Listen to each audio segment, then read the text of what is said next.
"Hand over your keys and leave," my father said coldly over Sunday dinner. "This house belongs to the family now." My mother nodded without blinking. I set the keys on the table and walked out in silence. The next morning, the mortgage company gave them a reality check about the $780,000 transfer. Hey, Reddit, I should have seen it coming. Inviting my parents to move closer was supposed to be a gesture of love. I thought they'd changed.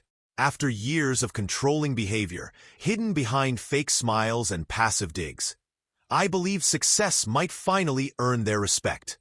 I bought my house at 26, 3 beds, high ceilings, and a porch that caught the sunrise just right. It wasn't flashy, but it was mine. I worked insane hours in real estate finance, gave up nights, weekends, and a social life just to afford it. I'd paid off more than half the mortgage ahead of schedule. Every square inch, every upgrade, every cent came from me. When my parents retired and talked about downsizing, I thought I could help. I paid for their move and let them stay while they figured things out. For a while, it was nice. My mom baked again. My dad tinkered with small repairs. We had laughs. It felt like family, something I hadn't felt in years. But that illusion cracked one dinner. It started small. My mom mentioned she had redesigned the guest room to be more long-term. My dad casually said he'd adjusted the lawn schedule and changed a few maintenance services. I bit my tongue. Then mid-dinner, my dad calmly set his fork down, looked at me and said, "Leave your keys. This house belongs to the family now." I laughed, thinking it was some twisted joke. He didn't even blink. "You're young, single, no children. You'll be fine. This home should stay in the family. It's not fair for one person to hold it." My mother smiled like it was the most natural thing in the world. I was stunned. "What are you talking about? I bought this house. I pay the bills. This is my property." He waved me off. "We saw the refinance documents on your desk. The family trust name is on there. That makes this house a shared asset." My stomach sank. Months back, I had considered setting up a trust for estate planning. I had drafted some preliminary papers and left them out by mistake.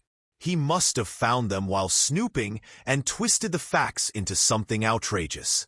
"That's not how trusts work," I said, trying to stay calm. "You don't own any part of this house." My mom took a sip of tea, completely unfazed. "Honey, don't make this ugly. Just give your father the keys. We'll take care of everything." I was seething, but I kept my cool, because they didn't know what I knew. They had no clue about the $780,000. A week earlier, I had closed a huge deal and received a bonus wired directly to a separate investment account. I hadn't told anyone. That money was already lined up to buy my second property downstate, an income property they'd never see coming. So I didn't argue. I calmly pulled my keys from my purse and placed them on the table. "All right." Then I walked out, head high, heart pounding. No bags, no goodbye, just my phone and wallet. That night, I checked into a hotel and called my lawyer. By morning, my plan was already in motion. The real fallout came the next day. My father tried calling the mortgage company to change terms, claiming he was now in charge of the family trust. He was immediately shut down. Not only was he not on the loan, he had no legal standing, no authority, nothing. Then came my mother's voicemail, screaming, accusatory, and furious. She wanted to know why the house had suddenly been locked under a lien. Simple answer: because in the quiet hours before dawn, I had filed for a legal freeze.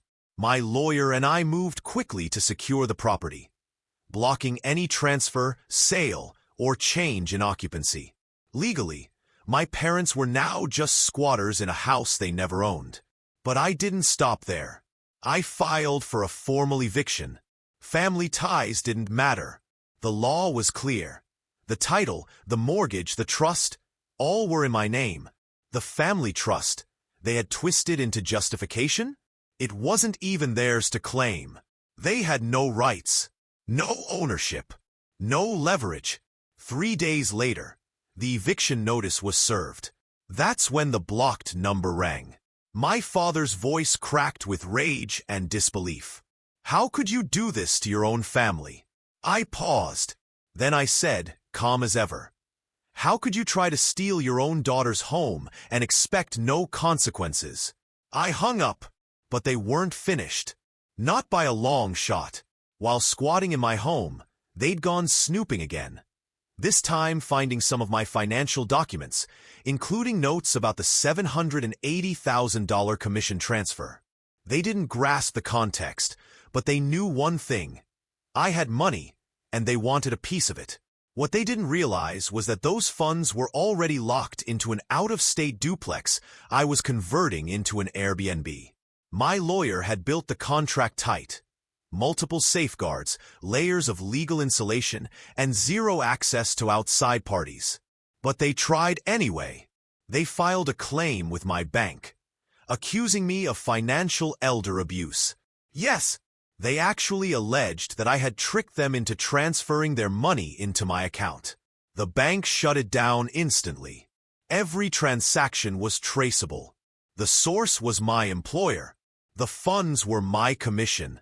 The claim was not only false, it was laughable. But beneath all that, I was gutted. I never expected gratitude. But I never imagined this kind of betrayal. My own parents trying to dismantle everything I'd built. And when they were finally forced out of the house, they didn't go quietly. They left broken tiles, slashed curtains, and graffiti on the garage wall. Vile, angry words like thief, traitor, and ungrateful. I had to call the police. A restraining order followed. The day after they left, I stood in my living room. The same sunlight filtered through the blinds. But it felt colder, emptier, damaged. Still, I wasn't defeated. The house was mine. My future was mine. The law, the facts, and the truth were all on my side. But I knew better than to expect peace. Because when family comes after you for money, there are no limits to how far they'll go. What came next? A full-scale character assassination campaign. My father began contacting extended family, spinning lies about me stealing the house, hiding money, and ruining their retirement. For a while it worked. I got messages from aunts and uncles, accusing me of being cruel, cold, ungrateful. But I was ready. I sent them everything. Court filings, bank records, mortgage documents, even photos of the vandalism. The messages stopped. No apologies. Just silence. And yet, they still weren't done. 3 weeks later, I got a heads-up from HR.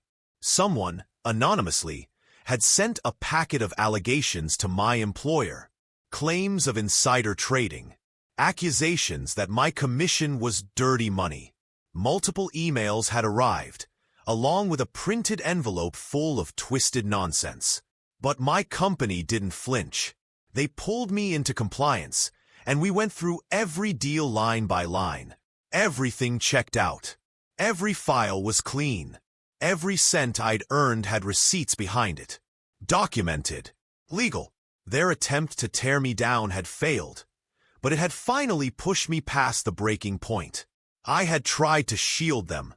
Even after everything, the lies, the invasion, the vandalism, I hadn't pressed charges. I hadn't called the police when they harassed me. I'd kept hoping that somewhere beneath the madness, they were still my parents. But that version of me, the one who kept turning the other cheek, was gone. So I did what they never saw coming. I filed a civil suit. The charges: defamation, intentional infliction of emotional distress, property destruction. We submitted everything.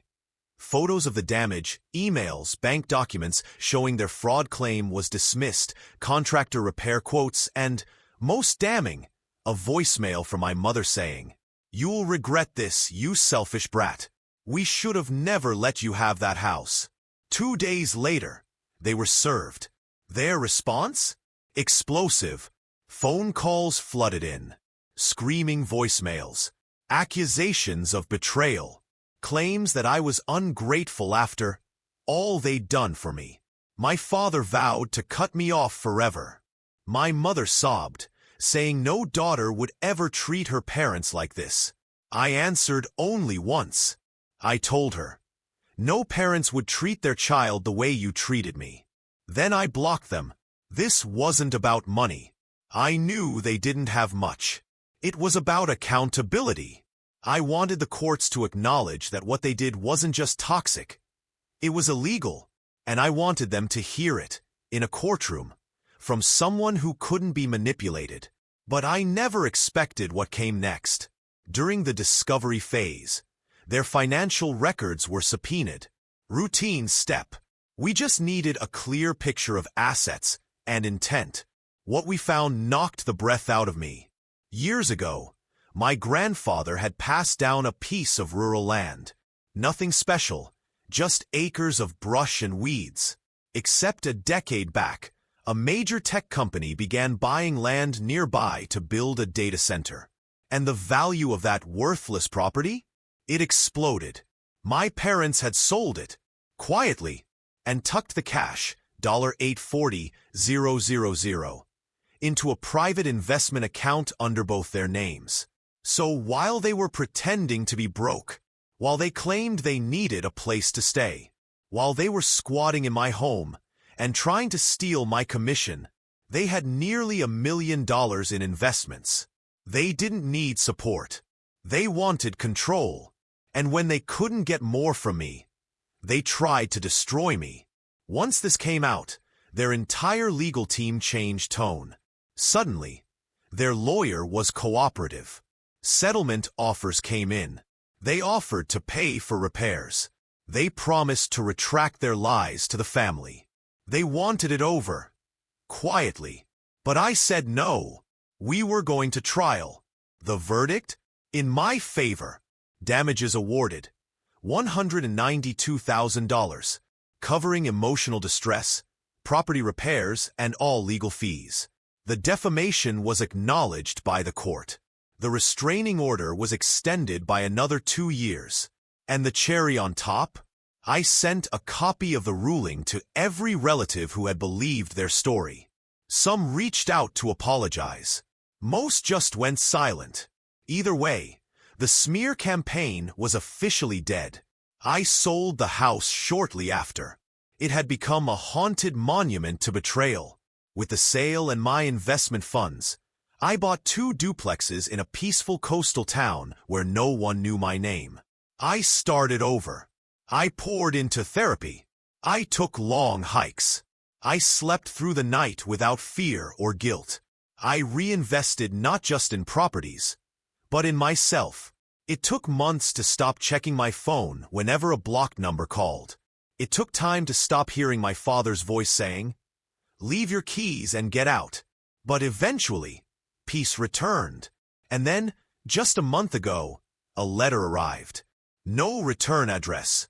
Just my name on the envelope. I recognized the handwriting immediately. It was my mother's. Inside, one line. "We never meant for things to go this far. Please forgive us." I stared at it for a long time. Then I fed it to the fire. Because forgiveness isn't automatic. It's not a gift for people who try to dismantle your life and only apologize when they lose. I rebuilt everything once without them. And I'll keep building, because this time, they'll never get another chance.